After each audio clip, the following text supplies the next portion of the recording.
Kemi Badenoch, who's the leader of the opposition at the moment, joined calls for a burqa ban this weekend. She said organisations should be able to decide what their staff wear. It shouldn't be something that people should be able to override.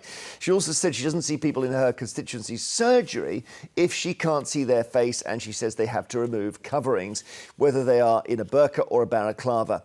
That comes after Reform UK's new MP Sarah Pochin asked the Prime Minister about a burqa ban during Prime Minister's questions last week.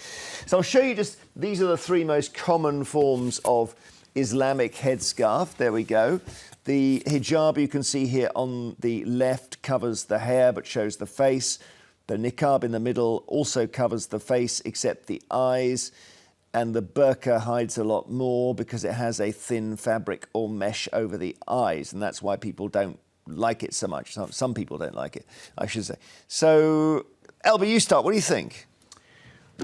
I think that face coverings should be banned, actually, more broadly. It shouldn't just be something that employers can decide what their employees can wear. I think they should be banned. And it's not actually because of hijabs, niqabs or burqas. It's nothing to do with religion. I actually resent the fact that we talk about Islamic face coverings here. What we should be talking about are these gangs of young men who are wearing balaclavas, who run riot around our cities, who fare dodge on the tube, who are shoplifting. It's these types of face coverings. It's these types of face coverings that we should be talking about because they are the main problem. I'm not scared of religious dress. I just do not think it is right that people can walk around covering their faces and hiding their identity in society. What do you think of that, Anju? It's a security risk. I am so saddened that the fact that this is taking centre stage of all media stations at the moment.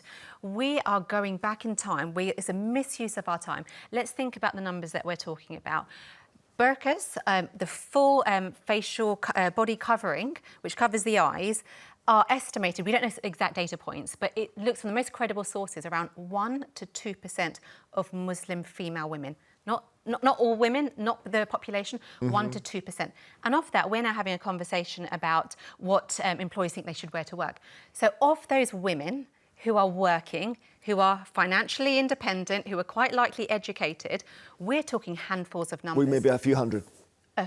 If that. All right. And I believe that this is a misuse of our time. We should be talking about issues that actually are a real threat to public safety. It's not that anymore. It's so many other things.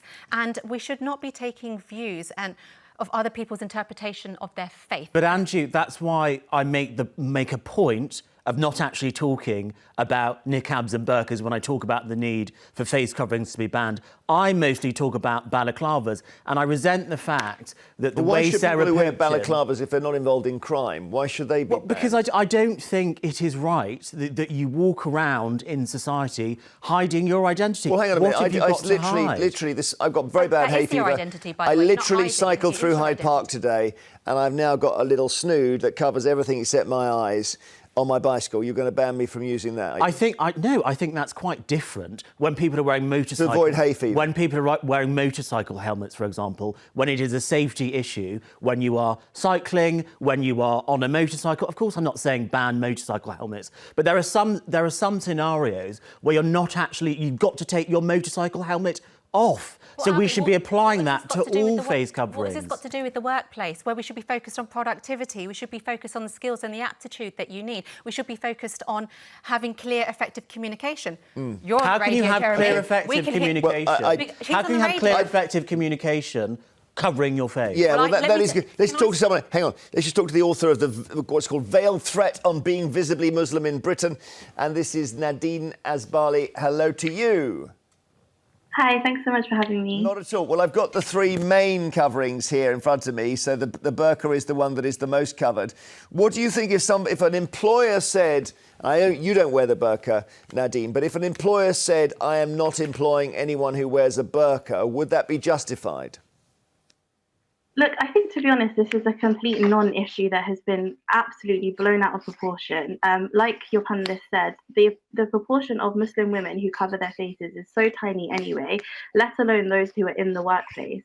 I think really what this is about stoking another culture war where Muslim women can be this visible enemy to rally against. It seems more to me like Kemi Badenoch trying to scale back some of the voters that have defected to reform. And Muslim women are kind of paying Sorry, I appreciate you doing sort of political analysis of why Kemi Badenoch has said that, but that's not what I'm asking. I'm asking, is an employer within his or her rights to tell an employee you can't wear a burqa in the office? I don't think so, because I think we can all remember just a few years ago that we all managed to interact with each other with our faces covered when there was a pandemic, and it didn't, it didn't mean that we didn't know who we were. It didn't mean that business conversations couldn't happen anymore. I don't think employers, or the state for that matter, should tell people how to dress. And I think it's ironic that when other countries do that, they are vilified and presented as backwards. I think we need to decide, is Britain the kind of country where women are told how to dress, or is it not? Well, Albie, good point. COVID had us all covering our faces, as Nadeine points out. So it can't be that bad. And now we have children that are unable to communicate effectively. I mean, I just think this is such a ridiculous argument. We say, oh, we covered our faces a little bit during COVID, so now it's OK for people to cover their faces. Let's talk about the modern world today. I have Zoom calls multiple times through the week, multiple times through the day. It's the norm for people who you're talking to switch off their cameras. Not at my company, it's not. No, it's actually company policy. You've got to have your camera on. Well, why? That's the because it's easier to communicate. So that's look, why. I have my camera on. You can see my messy house background. I don't even actually put a blur on because that's my choice. Now, if I am able to tolerate and have a meaningful conversation, not my ideal choice, but a meaningful Zoom call where I can produce business, we can get to our objectives, meet our common goals, whilst the camera is turned off. I tell you what, if someone has their own interpretation of their faith, by the way, we're not talking about threat to public safety here. We're not talking about oppression to women, because these women are highly educated, trying to be financially independent, going to work. We are actually saying, despite your skills... Look, Nadeine wanted to come in. Nadeine, sorry, we were blocking you there, Nadeine. Go ahead. I was just going to say that obviously, during COVID, we were all covering our faces. Right now, we're talking about perhaps maximum one woman in a workplace who's covering her face. It's not, the argument about children not being able to communicate is completely irrelevant here. Really, this is about, are we a country where employers or the state can tell you how to dress? Are we comfortable with employers? Yes, I am comfortable with that. Yes, Albie is comfortable. Yes, I am comfortable with that.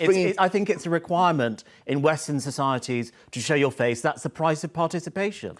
OK, let's bring in, hang on, let's just bring in Kadria, who's calling from London. What do you think, is Kemi Badenoch right, Kadria? She is right, what kind of job could you do with all your face covered? I am Muslim myself, and sorry, I can't hear you really. No, I'm not speaking, I'm listening. Okay, nowhere in Islam tell you have to cover your face. It tell you cover your arms, not your hands, cover your hair, not your face, cover your legs, not your feet. Where would this idea come from? I mean, I wouldn't send my children to school if there is a teacher who cover her face. How the children will understand? You tell me, what kind of job can you do with your face covered?